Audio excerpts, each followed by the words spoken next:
ফরিদপুরে সাদা পোশাকের ৩ ব্যক্তি কোতোয়ালি থানার পেছনের একটি ভবনে অপহরণ করে আটকে রাখে প্রতিবন্ধী রবিউলকে। স্বজনদের ফোন দিয়ে চাওয়া হয় মুক্তিপণ। খালাতো ভাই সোহাগ মোল্লা এসে ১ লাখ টাকা দিলে সে রাতেই ছেড়ে দেয়া হয় রবিউলকে। ভুক্তভোগীর দাবি, ৫ এপ্রিল সন্ধ্যায় পুলিশ পরিচয়ে তার ঘরে ঢোকে ৩ ব্যক্তি।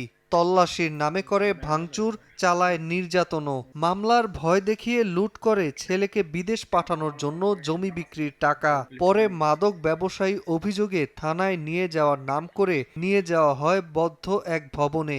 একজন হাতে হ্যান্ডকাপ, পরিচয় দিল আমি দারোগা। আমার বলতেছে দোকান থেকে এক পাও নড়বি না। পুরো আমার নিয়ে গেল হ্যান্ডকাপে মেরে।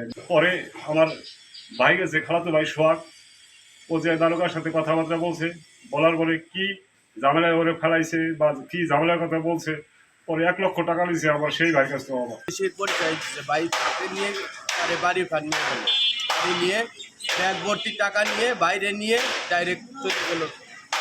ব্যাগ ভর্তি টাকাও না, সব টাকা নিয়ে আমাকে সামনের জন্য নিয়ে গেছে কোনো অপরাধ ছাড়াই।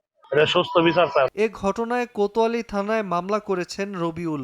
জড়িতদের দ্রুত আইনের আওতায় আনার আশ্বাস দিয়েছে পুলিশ। সিসি ফুটেজ পর্যালোচনা করতেছি। সিসি ফুটেজে যে অনেকেরই অস্পষ্ট, মাথা নিচু করিয়া ভিতরে ঢুকছে, আর অনেকেরই একটু মুখমণ্ডল দেখা যাচ্ছে। আমরা এটি নিয়ে আমরা গভীরভাবে কাজ করতেছি। আমার মনে হয় অতি সত্বরই তাদেরকে আমরা আইডেন্টিফাই করতে পারবো। ফরিদপুর পৌরসভার কানাই মাতব্বরের মোড়ে চা বিক্রি করে জীবিকা নির্বাহ করেন প্রতিবন্ধী রবিউল ইসলাম। সময় সংবাদ, ফরিদপুর।